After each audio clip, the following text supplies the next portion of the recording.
breaking down everyday workplace issues and diagnosing the hidden sickness, not just the obvious symptom. Our hosts, James and Kobe. Did we lose a patient? No, that's just my lunch. Hey, thanks for joining us. I'm Kobe, he's James, and let's get started with a question. How do you build psychological safety? So psychological safety is a big topic. And if you're not familiar with the term, it was popularized by Dr. Amy Edmondson, who's a researcher and faculty member from Harvard. And she has produced some really cool research around team dynamics and the use of psychological safety in teams. I want to start by kind of talking about how we use the term, and then we'll talk a little bit about how do you actually provide and build psychological safety at work. So when we're discussing psychological safety, really it boils down to the ability for people to show vulnerability at work. So that's the ability for them to ask questions, to speak up when they need something, to speak up when there's something that's not right in the workplace. Psychological safety really comes down to how do you provide for safety that's not physical safety, but safety do you provide a safe environment for your workforce to be able to be themselves, show vulnerability, make suggestions, ask for accommodations, all of those areas without the fear of retribution or reprisal. Yeah, and another part of it too is that psychological safety has become a fairly popular topic amongst kind of like wellness conversations and kind of like HR communities and stuff like that. And I know like in Canada, there's the term is kind of got lumped into psychological health and safety, which when you kind of look into that, that's a bit different. That's more about like almost like protection of like the kind of emotional well-being of people, and it's more about like the I think it has more it's more to do with like kind of like the bullying or the opportunity or removing stigma around like having mental health issues or having a hard time and that kind of stuff. It's definitely there's definitely a lot of commonalities to kind of how we talk about psychological safety and kind of how it is defined by Dr. Edmondson. But it is something that it is kind of becoming different definitions tend to like murky the water a little bit, but we're really talking about the key to it is being able to kind of put yourself out there and be vulnerable and kind of ask questions and speak your mind without it damaging your reputation or your relationships. Right. And the key there is really the being able to do it without reprisal, right? Without the fear of losing your job or like telling like when something is not right in the workplace or your manager is doing something wrong or something is happening that really needs to be brought to light. Do you feel confident that you can raise those concerns to whomever they need to be brought before and not suffer consequences for your actions? Now, obviously that needs to be done in a certain way, right? Like it's not about having no consequences for anything that you do.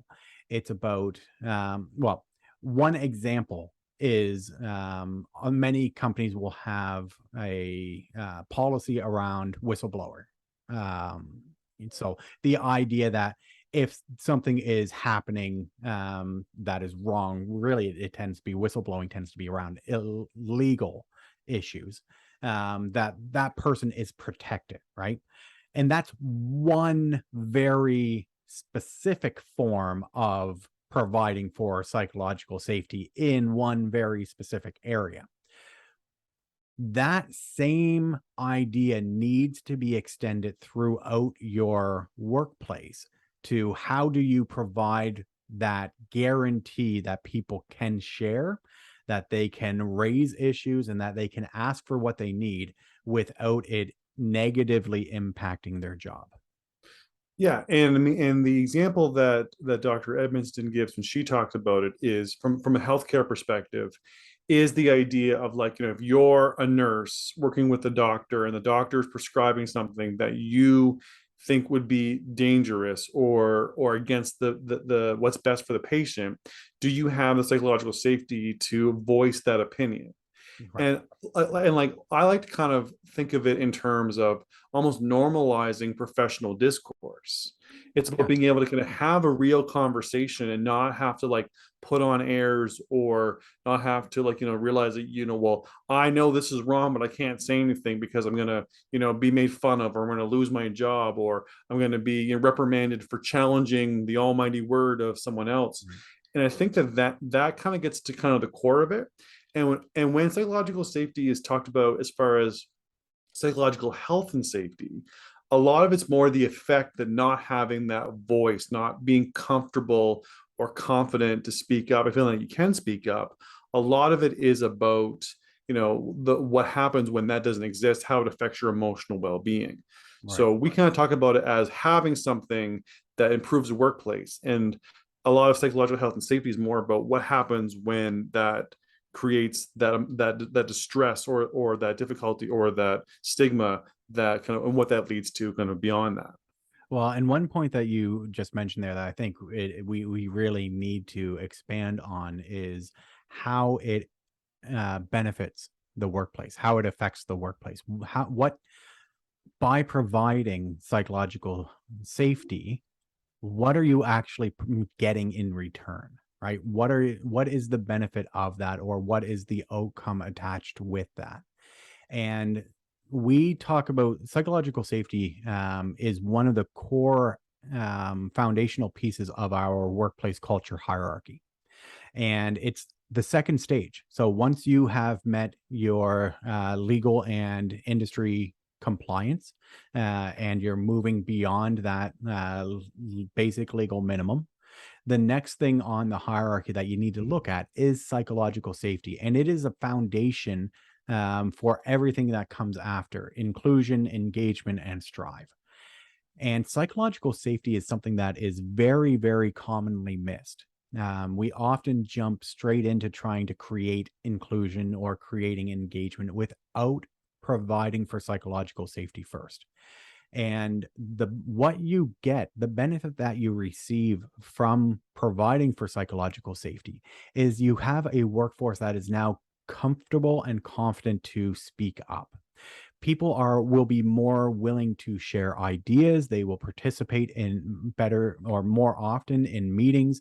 Uh, Discourse in general. I like the phrase that you used, Kobe, of it's about professional discourse, because discourse in general is a very, very good thing. It's very healthy. And the way that you get healthy discourse is by having a diversity of perspectives, having different people with different viewpoints, being able to carry on a conversation without fear of judgment, where you can work through some of these topics and ideas. And that very frequently leads to new innovations. There is a tremendous amount of benefit that comes from being able to engage, being able to ask questions, being able to engage and have that conversation, that discourse, without fear that people are going to think that you're stupid, that people are, that your colleagues are going to tease you for the comments that you made, or your manager is going to think that you're an idiot for asking a particular question. That's one of the core aspects of it. And that ability, that feeling of being able to engage that way, is foundational to creating inclusion. Absolutely. And I mean, and what happens when that kind of environment exists is that it starts to build trust amongst people, and it allows people to kind of have a sense of kind of freedoms in their workplace, to be able to, again, freedom to speak up, but freedom to fail, and freedom to Yes. kind of use a professional judgment. And and it creates a more empowering environment when you have the, like, again, the culture and the leadership reinforcing that culture where it normalizes people speaking their mind. Now, we should say one of the problems is that psychological safety kind of goes against some very traditional old school thinking of the workplace, especially when you look at things like authoritarian style leadership. Yeah. When the boss is the infallible, all knowing person, and you, as the lowly serf, can't speak against them, that kind of workplace has no psychological safety. And if the leader requires that kind of follow my orders and do as you're told, then I can't imagine a way that they could actually build that in their workplace. If, so it really does require the leadership to see the value in having the employees have the voice to speak up. Because one thing that's really, really funny, or like hard, well, actually, it's more hard to imagine, is why is it that there's this quest for talent, innovation, ideas, perspectives, and you bring these people in, you recruit them, and then you pay them well, and then you tell them to shut up and do as they're told. Show up and shut up. Yeah, I mean, like, and that is happening, and that happens now in 2022, and it's such a mind-blowing thing. And this is why we're like, well, psychological safety has a lot of value, and part of it is listen to the experts that you've brought in and you're paying to give you their judgment, their expertise. And that requires some confidence in your ability to lead, because as a leader, you need to be willing to be wrong and be willing to listen to others. You need to be willing to change your mind and be willing to fail. And that is a required thing that has to happen. So a big part of how you build psychological safety kind of has to really be leadership led. It absolutely is. It is a top-down initiative, and it has to be that way because it's something that you provide to people, and it really does depend on leadership. I want to make one clarifying point, or one add to something that you said, because I don't want to give the impression that the only place for psychological safety is in environments that have high knowledge work, or that are very technical, or because you use the phrase of, you're hiring these highly specialized skill sets, which is absolutely true. And it's like, that is stupid to pay people high salaries, highly skilled professionals, and tell them to just shut up and do their job. But it matters everywhere.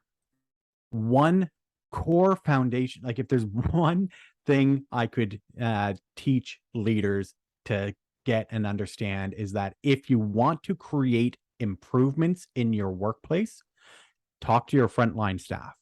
Talk to the people who are doing the job day in and day out, because guaranteed they will tell you, they will have ideas of how the job can be done better. They're doing it all the time, right?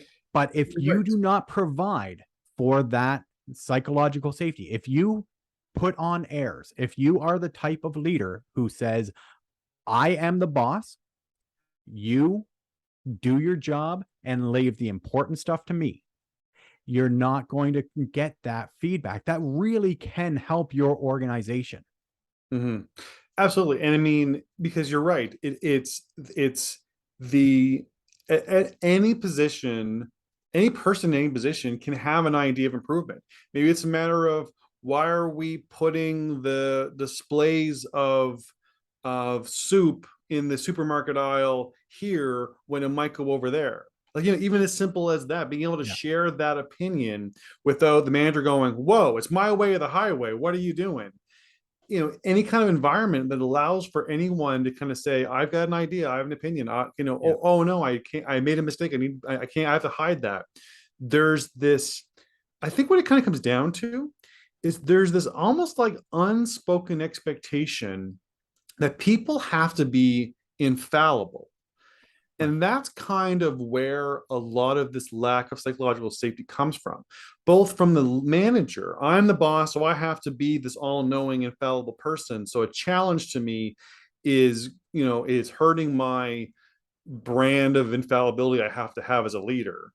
all the way down to, well, I can't make a mistake. I can't, if I share an idea and I'm wrong, then my infallibility is going to be challenged and I Right. can't do that. I think that's kind of at the heart of what it Well, is, that the air that we put on. you're right. And the idea that somehow making a mistake is a failure, or that making a mistake somehow means that you're not good at your job.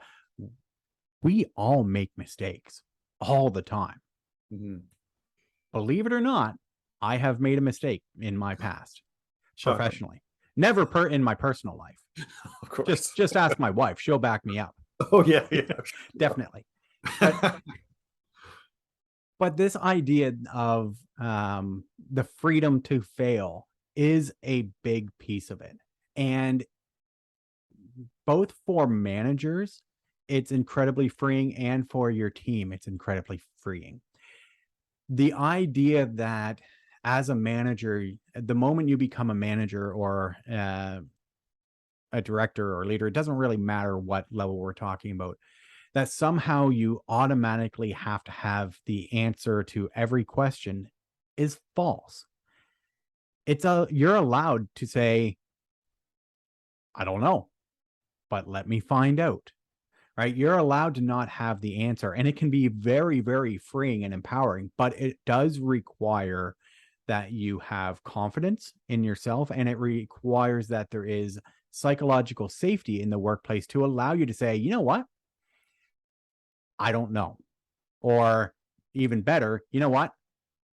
I kind of screwed up, but here's how we're going to fix it. Right?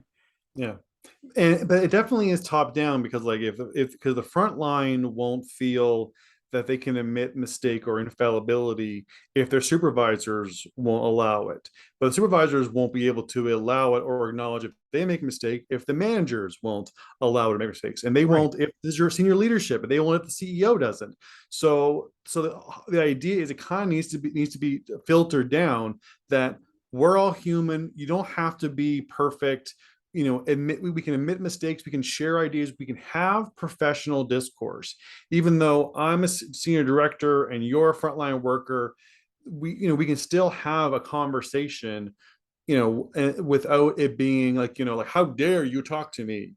Like there is that, that the humanization of people, because Yeah. sometimes I kind of feel like the infallibility expectations is almost like it's kind of self-imposed, because it's like, well, I feel this way because everyone else looks that way, so I'll just do it as well. And then we end up having this culture of this of everyone feels like they can't, they can't be infallible, um, or they can't make any mistakes.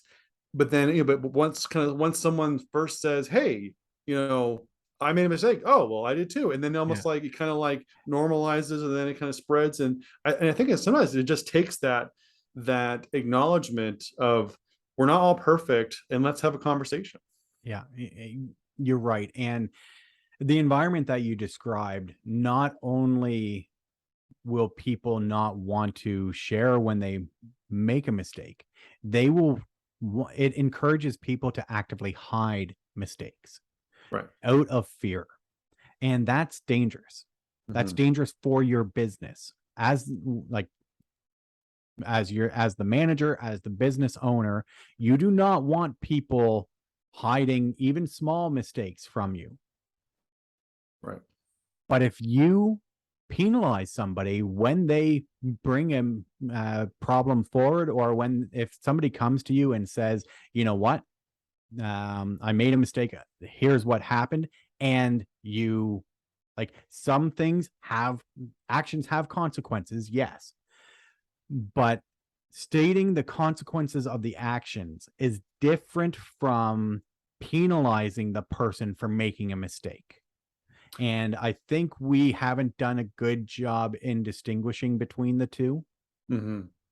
Absolutely. And because like one of the things that's really important when it comes to how work is done is to give people clear expectations of the enforced and natural consequences Right. that come with decisions, that come with actions. Mhm. Like it's a matter of saying, like, okay, here's the border around what you can do, and if you cross a line, there's, we could lose a customer, or, you could get reprimanded, or these are the kind of things that happen if this doesn't. And this isn't a threat. This is the border that you're allowed to work in. But in that border, you have this psychological safety and the freedom and the autonomy to kind of use your judgment and to make mistakes and to try your best and explore new options. That type of approach really does give people the opportunity to kind of bring new ideas, new perspectives, and like you said, innovations to the workplace if they kind of know the parameters of how much freedom and autonomy that they have in their role. Absolutely. And we've used the analogy before that I really like of lanes on a highway. Right. Like, I have the freedom. I can get in my car right now and I can drive from my house. I can drive straight across the country.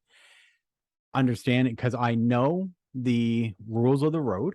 I know the expectations, and I know that there are both natural and enforced consequences of my actions. So when I'm driving down the road, if I swerve into another lane, the natural consequence of that is that I could swerve into an oncoming vehicle. The enforced consequence of that is that I could be pulled over for reckless driving. All right. Both consequences happen as a result of my actions. One is a natural consequence and one is an enforcement of the rules. And they are very important for allowing people the peace of mind to get where they're going safely.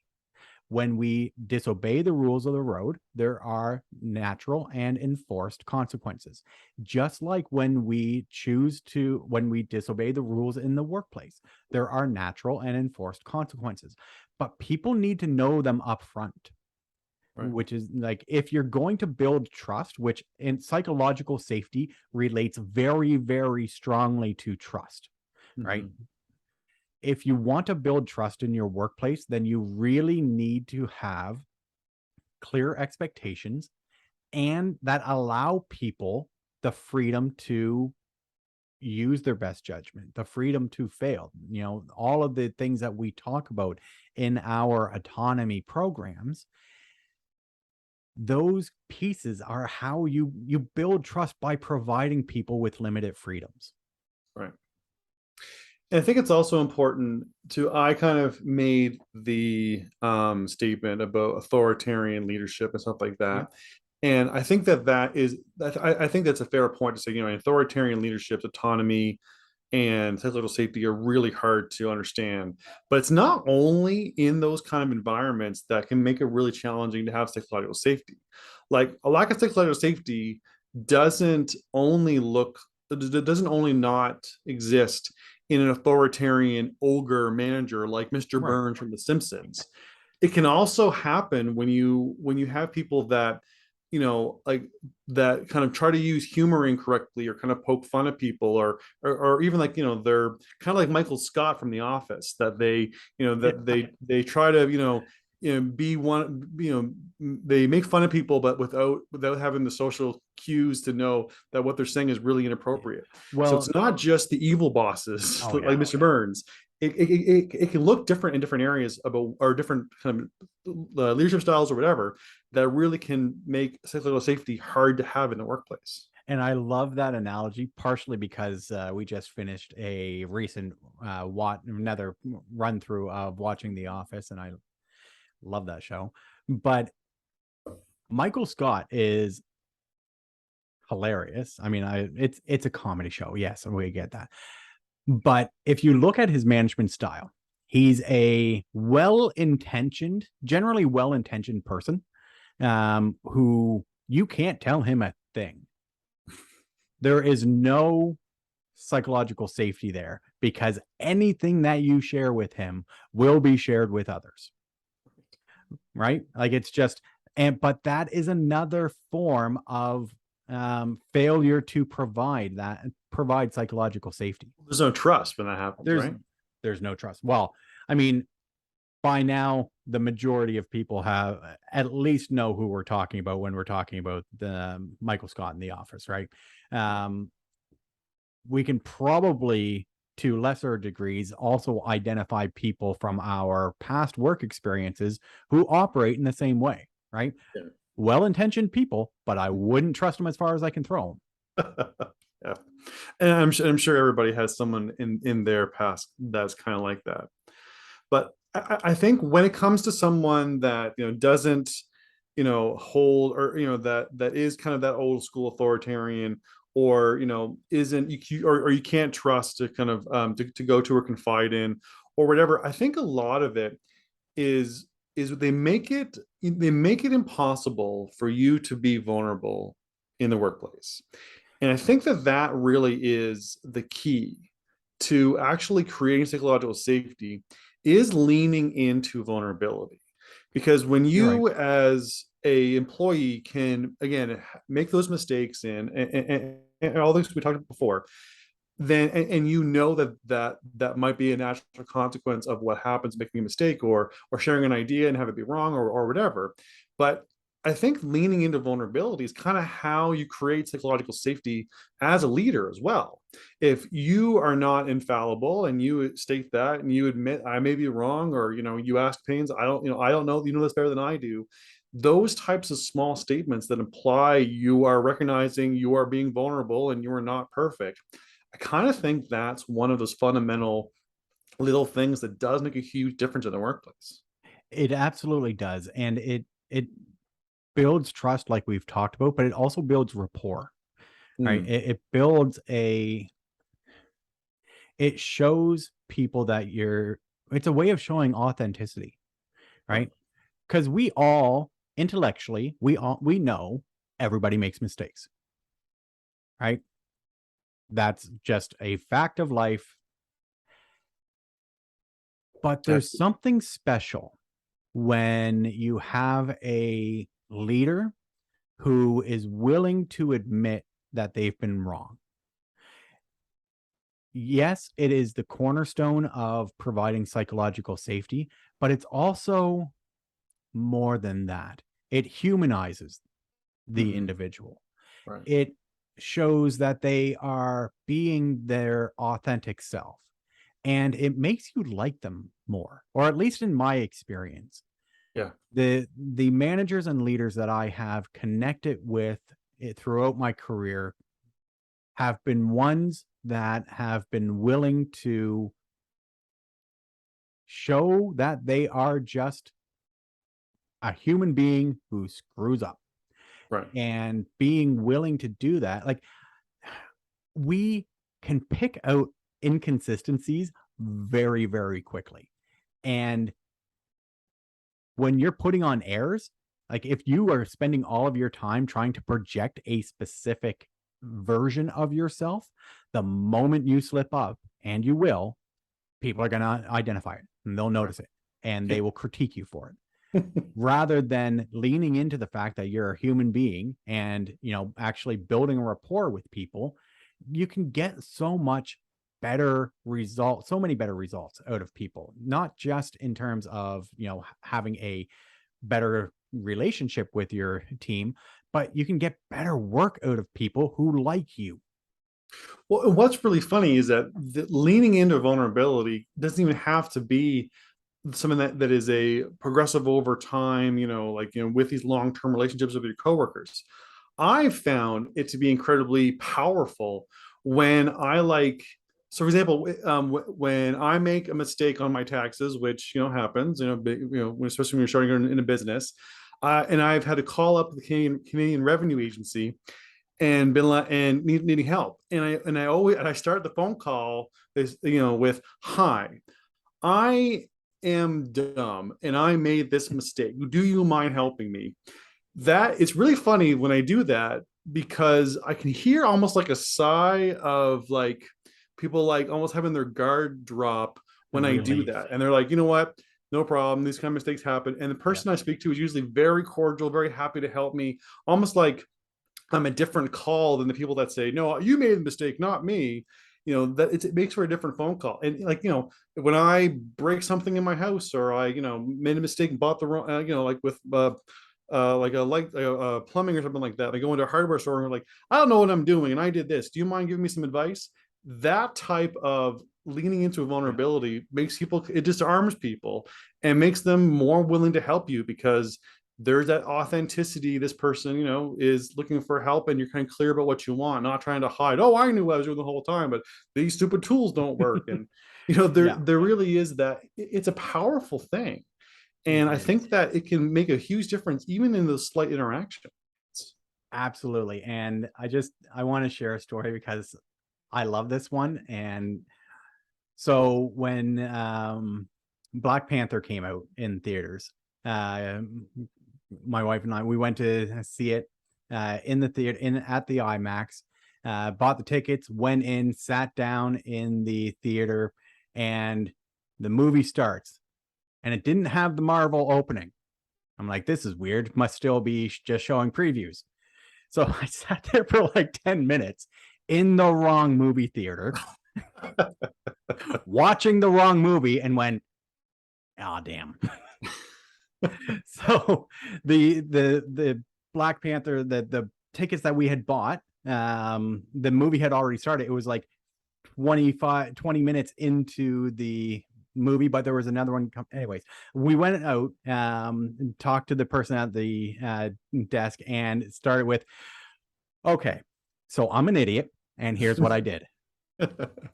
And you're right. It just like it disarms people. So they're like, you know what? There's a 3D version that is starting in a few minutes. Just, here's the 3D glasses. Go have fun. If I had gone out with a very different attitude, they probably would have made me buy new tickets. Right? Like, this is a small example. It's not groundbreaking. It's not life-changing. But it is an easy example of how it can disarm potential conflict, right? Because you can choose how you approach these situations. I chose to use that, I'm dumb, please help me. Yeah, it's my first day. Right. But I mean, but there's a big part of it too. Like, when it comes to those kind of experiences, those are more like, you have, when you do that, you're giving yourself the psychological safety to admit fault, which does require some confidence to do that, because it doesn't always work out great. No, it doesn't. It often does, more often than not.